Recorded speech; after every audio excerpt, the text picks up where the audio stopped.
Welcome to Misquoting Jesus with Bart Ehrman, the only show where a 6-time New York Times best-selling author and world-renowned Bible scholar uncovers the many fascinating, little-known facts about the New Testament, the historical Jesus, and the rise of Christianity. I'm your host, Megan Lewis. Let's begin.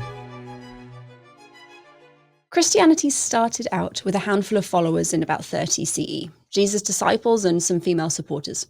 It was essentially a small offshoot of Judaism, viewed with suspicion and hostility.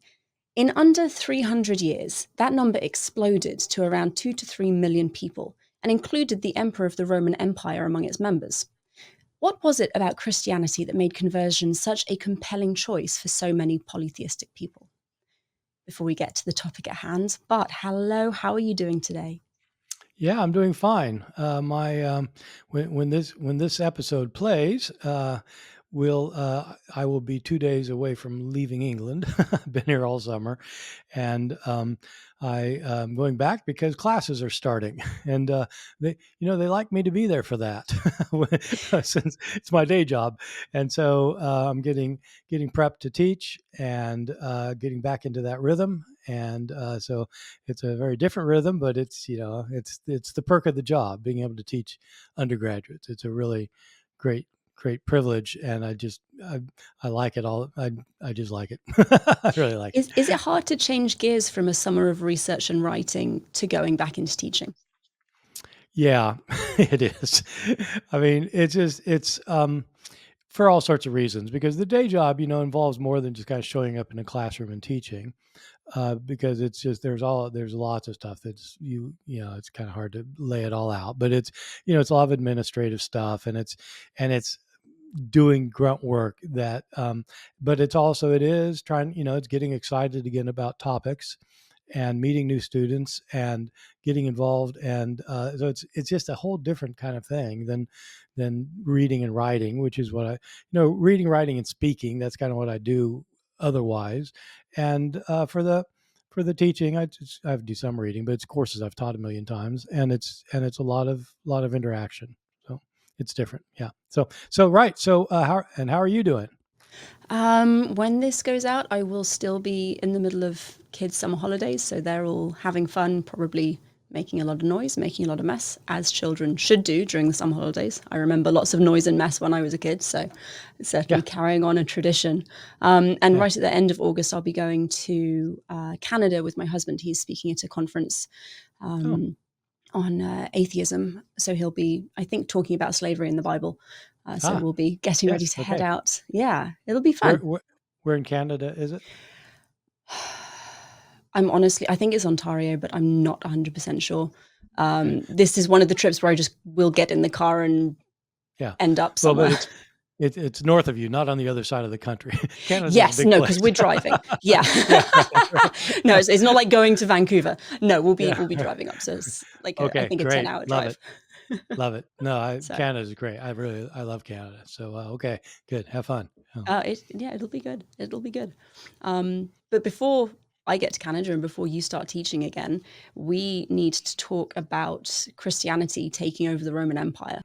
So we've spoken about the religious norms of the Roman Empire during Christianity's early days before. Most people were pagan, they worshipped a variety of gods and participated in the cultic life of their community. And correct me if I'm wrong, but I remember you saying that religion was more a set of practices than theological doctrines for the pagan community. And prior to Christians, really the only religious group that demanded any kind of exclusivity from their followers were the Jewish community. So Christians were really the new kids, and their insistence that their God was the only God wasn't normal. Is that right? Oh boy, is that right? Right. Yeah, because even Jews, most Jews were not insistent that their God was the only God. It was more that this is our God and we're his people, and they thought that he was superior. But there were Jews who were complete monotheists who said there is only one God. But a lot of Jews, even those who said that, weren't interested in anybody else joining them in the worship of this God. This was their God, and so it was different with the Christians. We'll definitely get to that missionary aspect of Christianity earlier. But having kind of pointed out a couple of the major differences between Christianity and what was the norm at the time, um, there was a way of thinking that, again, I think you mentioned in the last episode, that helped to pave the way for some pagans to convert to Christianity. So, would you mind just explaining what henotheism is and how it could have helped ease some pagans into this monotheistic worldview? Yeah, so henotheism is not it's a kind of religiosity that is similar to monotheism but with a distinctive difference. So polytheism, of course, is the belief in many gods or the worship of many gods.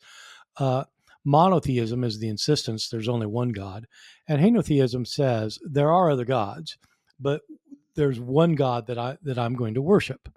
And not to, it was not very broad within the Roman world, the Greek and the Roman worlds. It was found in parts of Judaism. Judaism starts out as henotheistic, when even in the Ten Commandments, when depending on how you number the Ten Commandments, the first commandment in some numerations is, "You shall have no other gods before me." And that is not a commandment that says you must believe there's only one God.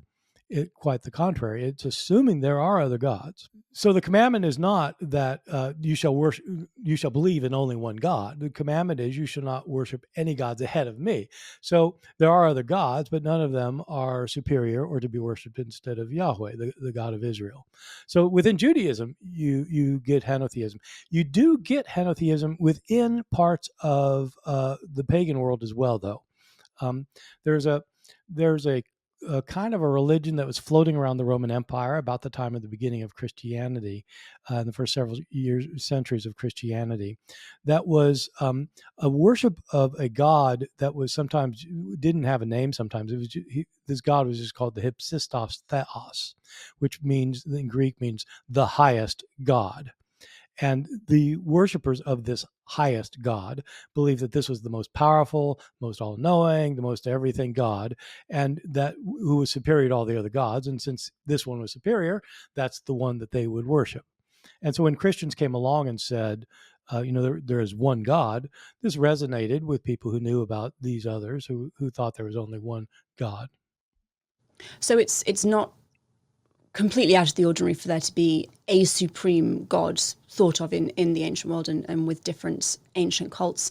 We mentioned very briefly earlier that early Christianity was very much a missionary religion, and I think a lot of modern Christianity still is. Was this drive to convert people also something that would have been familiar to pagans in the Roman world, or was it peculiar to Christianity? Well, so I would say that the henotheism was something that some people knew about. The idea of evangelism was something like, "Whoa, what?" That's not what happens.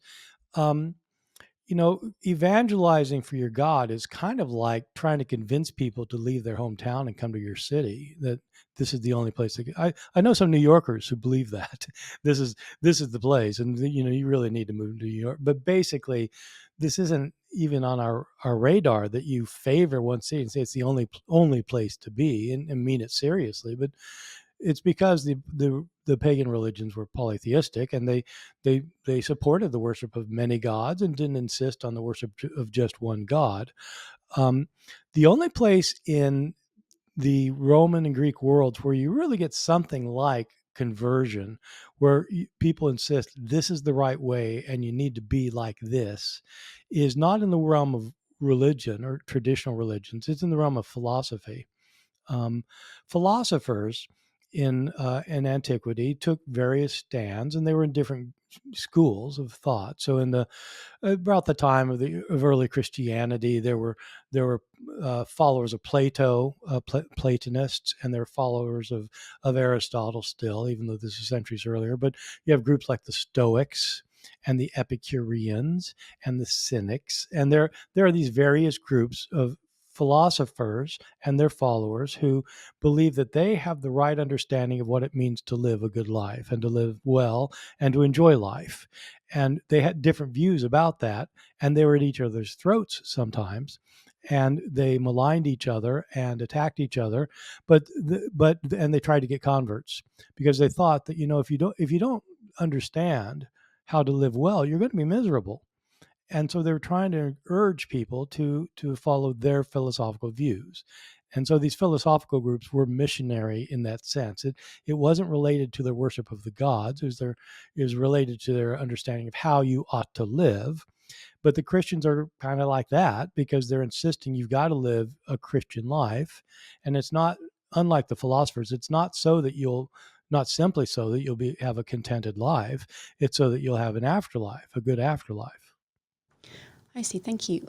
Now, in pagan religions, we've already said if you decided to worship another god, there wasn't a requirement to stop worshipping one that you were already worshipping. And obviously, Christianity was different. How important was this kind of exclusivity clause in the growth of Christianity? And in one of your books, you mentioned that obviously for each convert to Christianity, there was one more Christian and one less pagan, which Yeah. must have had an impact. Boy, did it. Yeah. So this, I want to be clear, like these things that we're talking about now, these are not my ideas. I wrote a book on it in my book, The Triumph of Christianity. This issue of exclusivity I got from a very important scholar of early Christianity, Ramsay MacMullen, who was a professor at Yale University in the classics department. But his he argued that this business of Christian exclusivity was really important because, as we've said, in the pagan religions there was nothing like that. If you were worshiping Zeus, that didn't preclude you from worshiping Ares or Apollo or Artemis. So you just worship the gods that you feel would be most useful for you. You worship your household gods and you worship your city gods and so you're worshiping a lot of gods. Um, and nobody insisted that you worship their god. So if you decide not to worship Zeus, that's fine. You've got your own gods. They sometimes they did want you to worship the city gods or the state gods, but they weren't particularly fussy about it. And there was no idea there was one god you had to worship. Jews did worship their own god, but again, they weren't out trying to make converts, and so it didn't really make much of an impact. But when you have a religion that believes in trying to converting people to their view and insists that their view is the only right view, that combination of evangelism and exclusivity has a very powerful effect. There was nothing like it in the empire, but it meant that over time, as people did come to the Christian faith, they were leaving all the other faiths. Unlike the other faiths, where the other religions, if a lot more people start worshiping Apollo, it doesn't stop people from worshiping Zeus. But if you become Christian, you stop being pagan.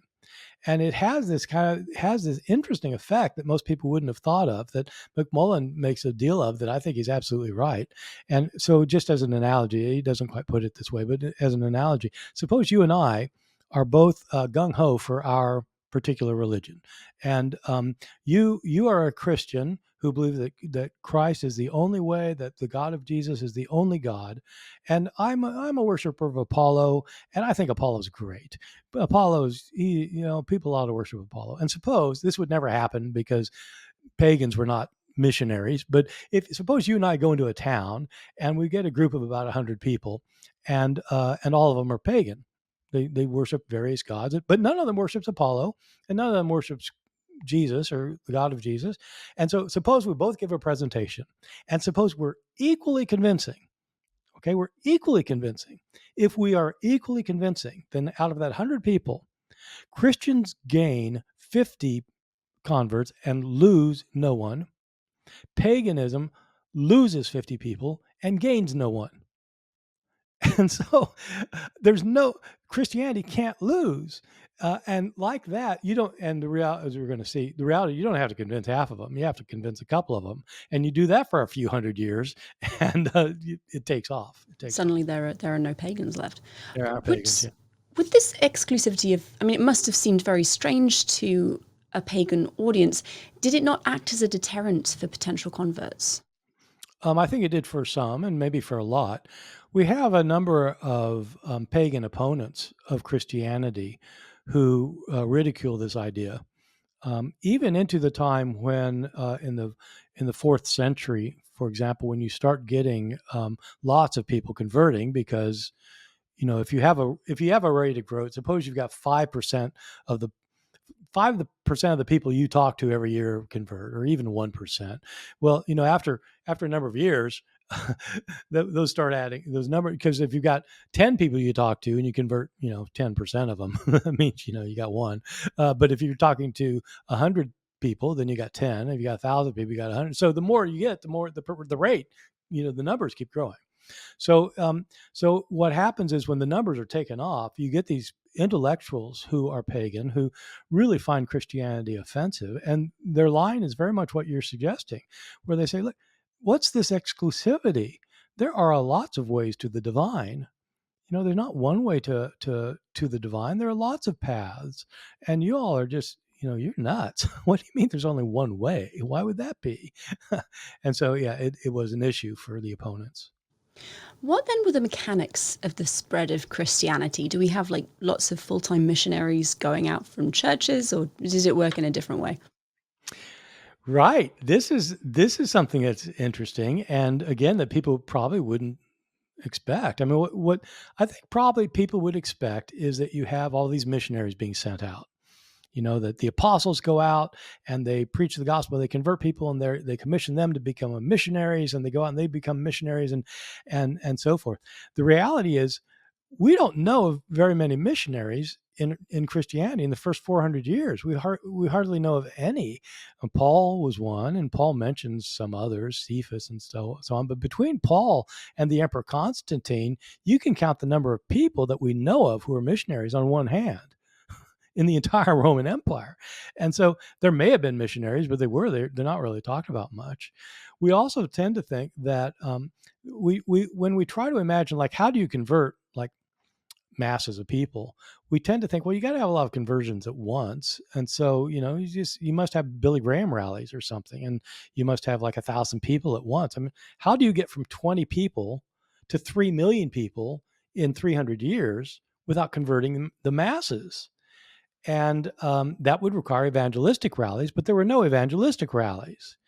And it turns out that probably there weren't even people getting up on their soapbox and preaching in a public forum. That's the other thing you'd expect. Like, somebody goes into town and gets up and starts preaching to the crowd. That doesn't seem to be what happened either. The mechanics is really pretty interesting. It's one person tells another and converts them over time. It's personal connections in conversation. That appears to be how it happened. And what scholars have done is they've devised this understanding of how that can work by network theory. This is a theory within theoretical discourse, within sociology and such, that you and I have a lot of contacts with people. We have friends, we have family, we have neighbors, we have work associates, and we have these webs of connection. And if you are trying to convince somebody of something, you're not just convincing one person, you have these webs. And these webs, if you start converting different people in different parts of the web, they convert other people in different parts of the web, and it spreads like that. And so it appears like that. It's word of mouth, one person converting a number over a long time, and then that person converting other people who converts other people.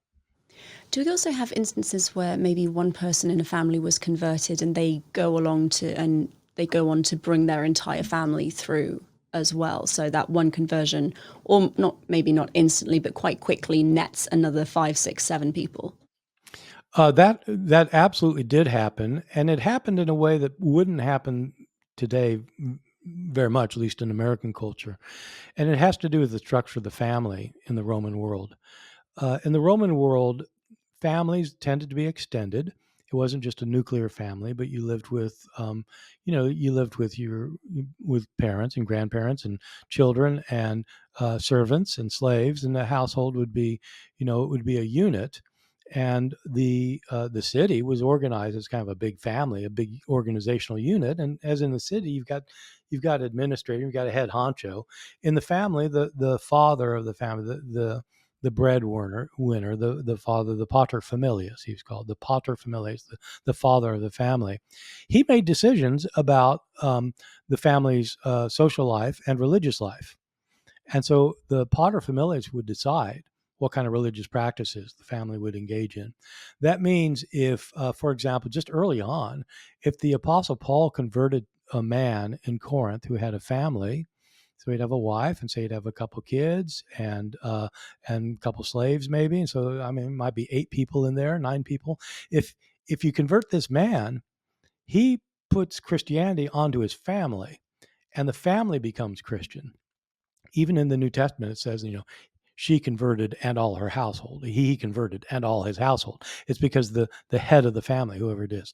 So um, now people might object to that and say, well, look, you've got a guy who converts, and then like his wife, she's not really converting. She's just doing what he tells her to do, and that that would be right. But over time, she's going to join in too, because this is the worship she gets to know, and then the kids, and so the family, you convert one person, you convert 7 or 8 people if you convert them. And so it, part of that is how it's spreading.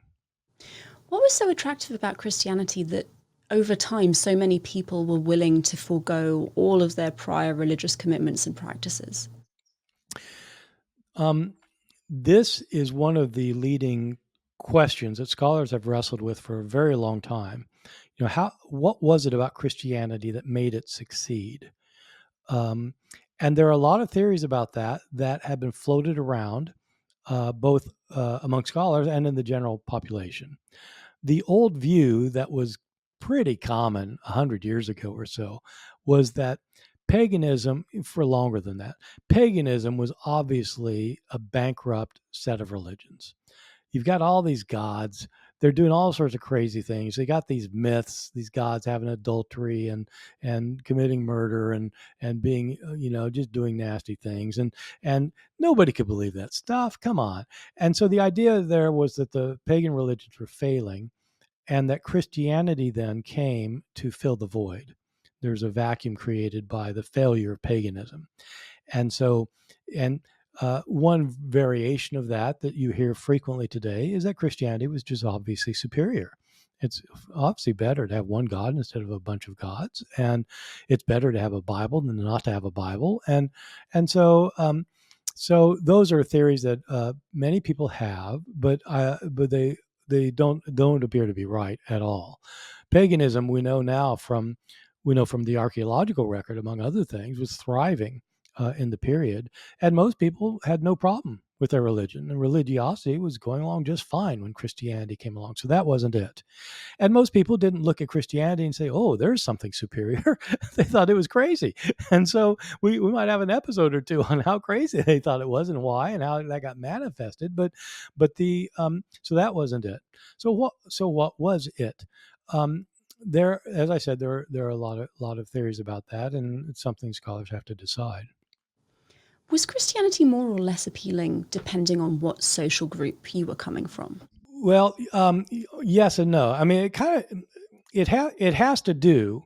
It actually, that question has to do with what it was that Christianity, what probably did make it appeal.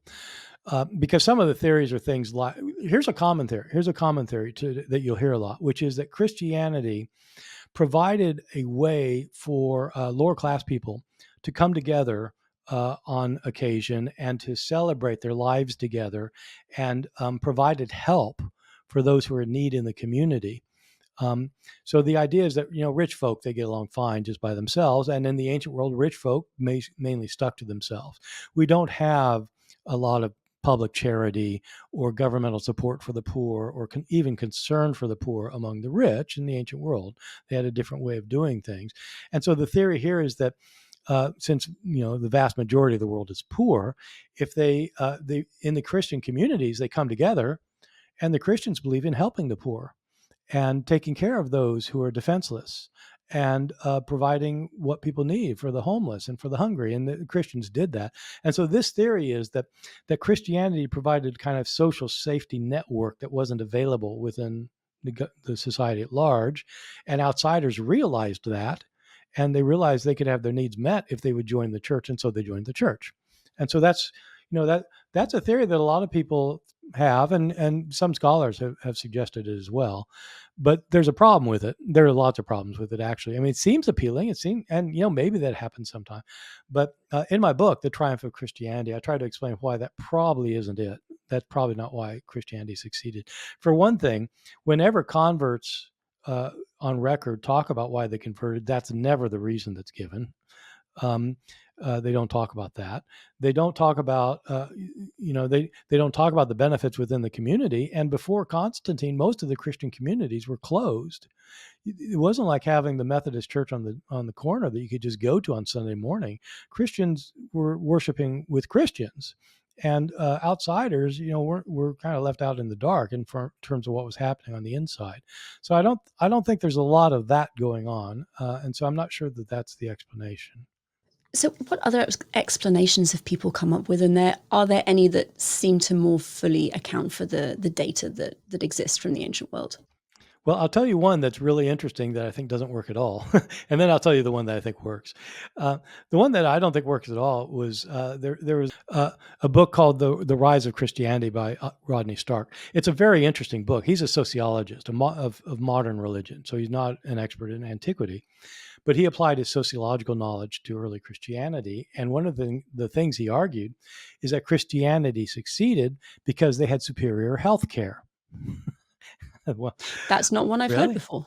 No, I know, but his argument was that studies have shown that simple nursing, even apart from modern medicine, simple nursing increases survival rates of when people are ill, deathly ill. And he points out that in the early Christian sources, we're told that when a big plague would come along, I mean, there were some plagues, and at the end of the third century, there was a plague uh, during the reign of Marcus Aurelius that makes COVID look like kindergarten play. I mean, it killed. Oh my God, it killed a huge percentage of the population, and we have people who were writing at the period, and Christians said, these pagans, they know that if they get in contact with an ill person, that they'll get it, and so the pagans were leaving their families to die and not taking care of them, whereas Christians were going in to help. Uh, and and so Rodney Stark says, so they probably survived more. So by the end of the plague, there were more Christians, and that was his theory.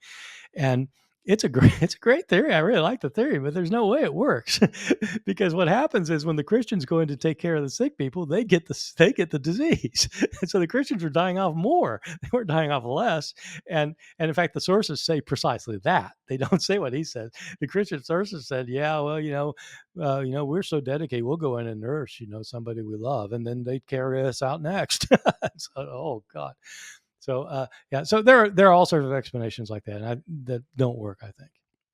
So, which is the one that you think does work? Right. Um, this again is a view that Ramsay McMullen developed, and I think is absolutely right. Um, it has to do with why people worship the gods in the first place. Christians were not simply inventing a new religion that was nothing like anything anybody had heard before.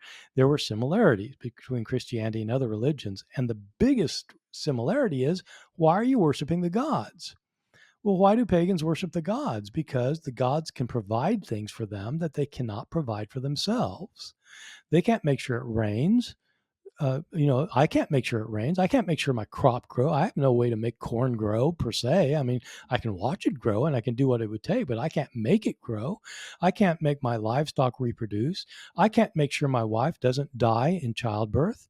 I can't make sure the infant doesn't die. I can't make sure I win this war. I mean, the things that keep us alive, we can't control. Only the gods can control. So the pagans worship the gods because the gods could control things that the people couldn't control themselves. It was all about divine power, not in a cynical way at all. Not in a cynical way at all, but that's, you worship God because God is superior and can help you. And so in the pagan world, there's this Latin phrase, just three words, do ut des. Um, and the idea is that you would worship the gods by like sacrificing to them, giving them offerings. You would do that to them so that they would do something for you. Do means I give, ut in order that days you might give. So I'm doing this sacrifice for you to honor you so that you might help me in my situation here. Okay, so pagans are worshiping because they believe that the gods are powerful and able to help them. What if you have a new religion that comes along that argues that their God is far more powerful than your gods and than all gods put together? Well, if they convince you of that, then of course you'll worship that God. That's why you're worshiping the gods. And so what Christians are doing by word of mouth, not in evangelistic rallies or probably not on soapboxes, but one family member to the neighbor who talks to her neighbor is telling stories about how powerful the Christian God is, and that the Christian God can heal people, that the Christian God can control the weather, that last week my daughter had a very serious illness, and my Christian friend came in and prayed over her, and she got better, just like that. And we had this drought. The reason this drought ended, these Christians over here were praying. They're the ones who ended this drought. And so and you come out and you say, look, our religion is based on God raising somebody from the dead. That's how powerful What's he more is. And powerful than that? what is more powerful than that? Moreover, our apostles can do that. They've raised people from the dead. So what you do is you convince them that your God is more powerful. And if you don't have to convince a lot of people. You convince a couple of people, and over time, those couple of people convert, a couple of people convert, and every time somebody converts, they leave paganism. And it's the only religion doing that. That's taking people out of one set of religious traditions into their own. Slightly related to the idea of the power of God, I think, is the Christian beliefs in the afterlife, which are very different to what had been the norm at the time. Did those beliefs also play a role in the growth of Christianity? They certainly appear to. The modern idea of a fire and brimstone sermon goes all the way back. Um, you find it, in fact, interestingly, in a number of accounts of people converting from the ancient world. One of the things I did in working on my book on the triumph of Christianity is I looked up every ancient conversion account that that exists, so far as I know, and and tried to figure out why are people converting, and in almost every case, it's because they believe the Christians can do miracles, or that their God does miracles better than the pagan miracles. So, um, but the other reason is because these Christians will do a miracle and they'll say, "Okay, our God is more powerful."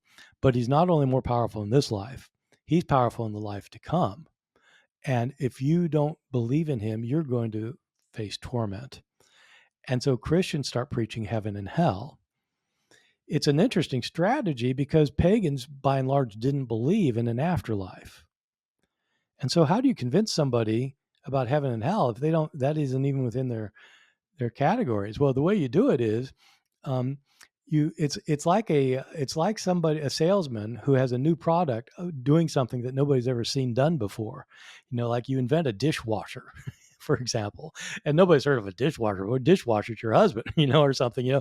But now you've got a dishwasher, and you create the need for the thing so that somebody feels they need it even though they didn't know they needed it. And so you create the sense that you've got to escape heaven and hell even among people who've never even heard of heaven and hell. And so you create the need, and then you're the one who fills the need. And so that's how they did it. And so yeah, preaching of heaven and hell was a big deal. That's remarkable. And the last question I had before we moved on, how many conversion accounts do we have from antiquity? Well, we don't have millions of them, but we have some, and in a variety of texts going back to the New Testament. Um, the first, the first conversion account we hear of is Paul, our first Christian author, says that he saw Jesus alive after his death. Okay, so that's a miracle, and that's what converts him. When Paul writes his letters, he himself says to his congregations that he needs them to remember that he did signs and miracles among them. So he was converting people by doing miracles somehow. Boy, we wish we knew what that was all about.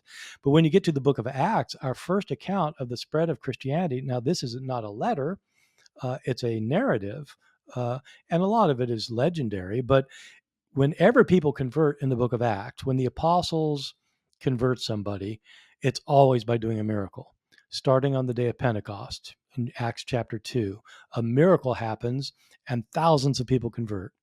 A few days later, Peter heals somebody in the temple, somebody who's always been been lame, unable to walk, and he heals him, and everybody realizes that he's healed this person through the power of Jesus, and thousands of people convert. And throughout Acts, all of these people are converting. It's always because of miracles. And when you get outside of the New Testament, it's the same thing. You have all these stories about the apostles that are legendary, but in every case, they're converting people through miracles. And even in writers who are very intelligent, highly educated, sensible writers, they tell us it's because of miracles. St. Augustine in the 5th century has a long section in his book, The City of God, that explains all of these miracles that are happening that are converting people. And so I think there are conversion accounts. There are very few that are historical in nature. There are a lot of legendary ones, and there are lots of ones that people talk about. But in most cases, it has to do with the power of God. That's really, really interesting. Thank you so much. We're going to take a brief break, and then we will be back with some more information about the upcoming conference, new insights into the New Testament, and then Bart is getting on his soapbox. This is Bart's Weekly Update, where we get to catch up on all the latest about Dr. Ehrman's book releases, speaking engagements, ehrmanblog.org happenings, and online course launches. Have you ever wondered where the New Testament Gospels really came from? Were the books actually written by Matthew, Mark, Luke, and John, as everyone seems to say? The answers to these questions may surprise you. In fact, what you discover may challenge everything you thought you knew about the Gospels. If you're ready to learn the historical truth, then you won't want to miss Bart Ehrman's free webinar. Did Matthew, Mark, Luke, and John actually write Matthew, Mark, Luke, and John? In this 50-minute talk with Q&A, you'll learn answers to some of the most intriguing questions surrounding the Gospels' authorship, such as, why did early Christians say the Gospels were written by Matthew, Mark, Luke, and John if they're anonymous? What's the best evidence that the Gospels were written by the apostles? Were the apostles of Jesus educated well enough to write books? And last, if the apostles did not write the Gospels, who did? And where did they get their information? Don't miss your chance to uncover the truth behind the Gospels. Sign up now for free lifetime access to Did Matthew, Mark, Luke, and John actually write Matthew, Mark, Luke, and John at bartehrman.com/authors. Thank you.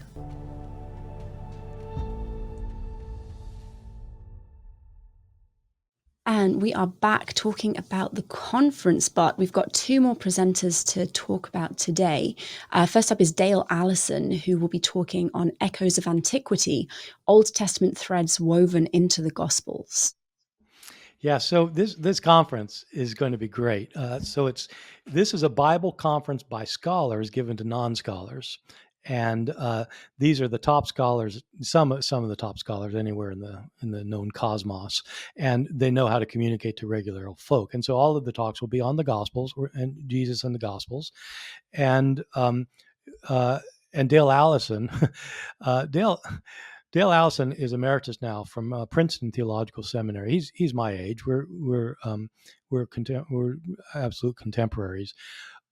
If I had to pick somebody that I would say is probably the most highly respected scholar of Jesus and the Gospels in the country, Dale. If he's not number one, he's right up there. I don't know who else would be above him. He is the real deal. So his lecture, he's given this thing on echoes of the Old Testament and the Gospel of Matthew. I don't know exactly what he's going to say, but it's a very rich topic. And he's written he and his mentor in graduate school wrote the authoritative multi-volume 3-volume commentary on the Gospel of Matthew, a very learned, erudite thing. And he wrote one of his early books was about how Jesus is being portrayed by Old Testament allusions in Matthew as somebody like Moses, and he knows this stuff inside out. So this is going to be a good lecture by somebody who is just absolutely as good as you can get. One of my favorite things actually about studying ancient literature is looking at the interplay between old texts and new texts and how motifs and themes are kind of taken and woven through any piece of literature. It's really interesting.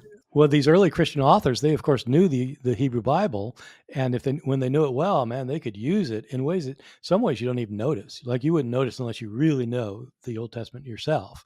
And Dale's going to show some of those ways. Yeah, yeah, it's really intertextuality, really good. Yeah. Robin Walsh is also going to be doing a presentation, and I interviewed her a couple of weeks ago for the podcast. But the title of her presentation is "From Illiteracy to Inspiration: Unveiling the Minds Behind the Gospels." Yeah, so Dale and I, Dale Alice and I are a couple of the old geezers in the field, and Robin is this rising star. she's written this book on understanding the Gospels as literature within the Greek and Roman worlds, that came out a few years ago. I think it's a revision of her dissertation that she did at Brown University, and people are talking about this book more than any book on the New Testament I've heard in years, because people think this is really interesting. It's going in an entirely new direction on how to deal with who the authors, what we know about the authors of the New Testament based on inference. And she argues that the inferences we've drawn, that people like me have drawn, are wrong. and so her lecture will be, I think, is going to be related to that issue that you find in her book on early Christian literature that came out a few years ago. And she's very sharp, as people will know if they watched your podcast, and she's very interesting and she knows a lot. And so that's one that I'm really, really looking forward to. Yeah, me too. And for those who are interested in what we're talking about, this is New Insights into the New Testament, which is a conference, an online conference aimed exclusively and explicitly at non-academics. So you do not need to have even an undergraduate degree in New Testament scholarship or the history of religion or anything to attend and to understand and enjoy yourselves. All these presentations are aimed at lay people with no prior understanding or knowledge, and it will run from the 23rd to the 24th of September. There are a total of 10 scholars who will be presenting, and each week we're going through a couple of them to give you a bit of a taste of what you can expect. The cost is $59.95. The early bird pricing is $49.95, and that's available until Saturday, August 26th. And you can read more or sign up at www.ntconference.org. And now Bart is going to get on his soapbox. Take cover, fundamentalist Christians and mythicists. It's time for Bart Gets on His Soapbox, the segment where Bart exposes the belief systems and social constructs that frustrate him most. Bart, what are you soapboxing about this week? Right. So I did we called it a course on July 23rd. That was a 4-lecture course that I did. That was largely autobiographical. I called it "Why I'm Not a Christian: How Leaving the Faith Led to a Life of More Purpose and Meaning." And so this was about how I left the Christian faith, and I dealt with how I got into the faith, and then by converting to be a born again Christian when I was a teenager, and then ended up leaving the faith.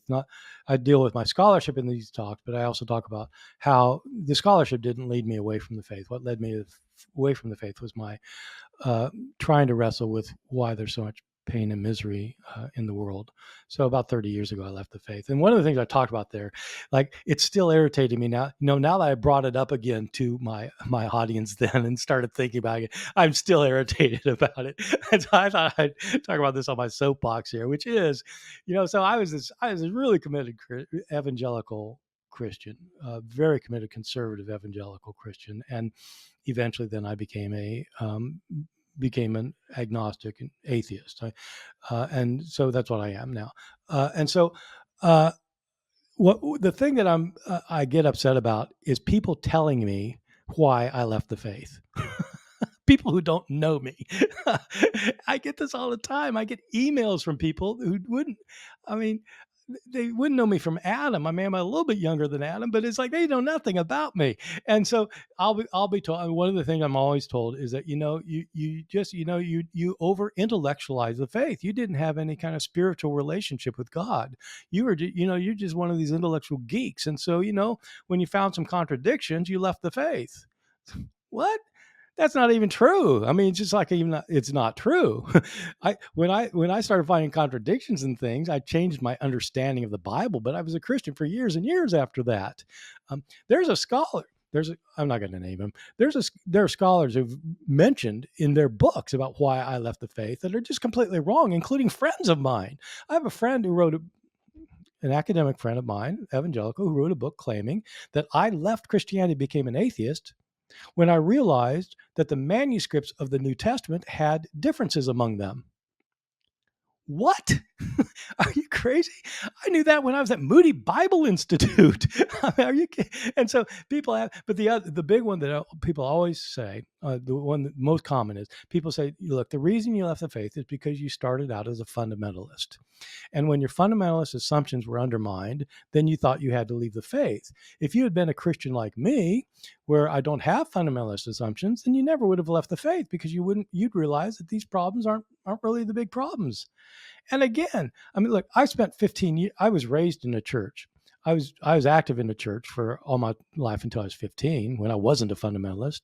I was a fundamentalist for I don't know, 7-9 years, and then I was a moderate mainline Christian who wasn't a fundamentalist at all, a very liberal Christian for years and years. And so I don't know. People, so there's no real reason this should get under my skin, but it really does, because I think what it does is people try to explain why someone who knows about the faith would leave it, and they can't believe they'd actually like have reasons. It must be because something's weird about them. They're too fundamentalist, or they're too intellectual or something.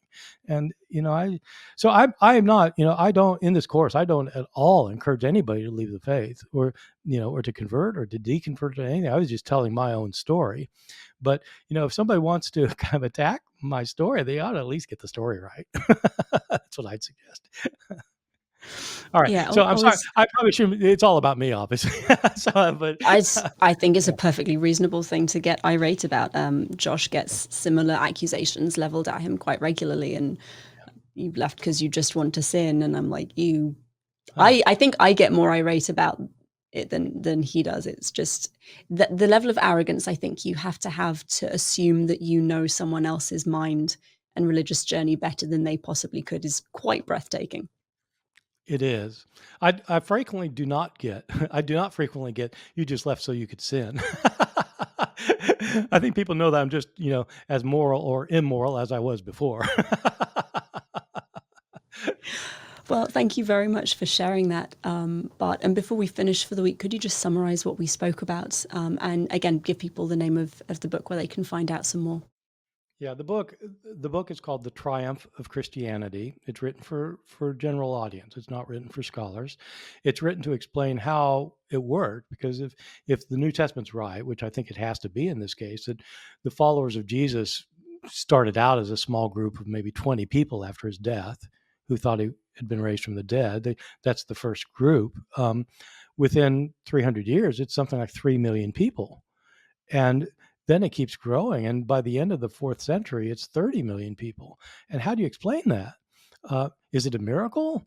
That's what some people would say. Or are there explanations for it in the historical realm? And I try to explain historically in the book and here on the podcast how it happened. People were convinced that the Christian God was more powerful than the pagan gods. They convinced a few people here and there, and over time the numbers started avalanching, and it ended up taking over the Western world, in part because these Christians, unlike virtually everybody else in the ancient world, were evangelistic, trying to convert people to their faith, and they insisted that they had the only right answer.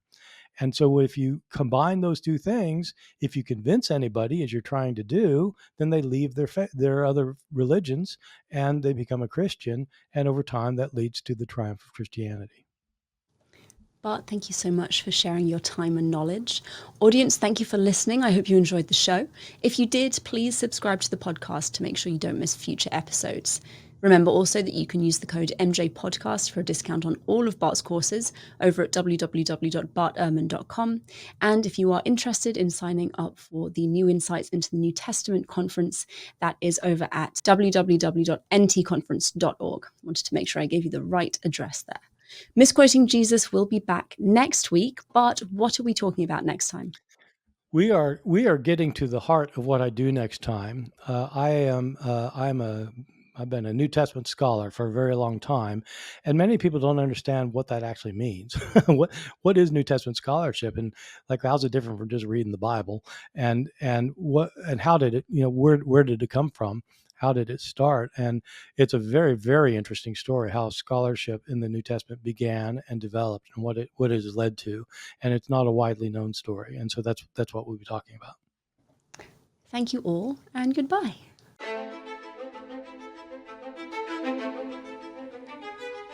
This has been an episode of Misquoting Jesus with Bart Ehrman. We'll be back with a new episode next Tuesday, so please be sure to subscribe to our show for free on your favourite podcast listening app or on Bart Ehrman's YouTube channel so you don't miss out. From Bart Ehrman and myself, Megan Lewis, thank you for joining us.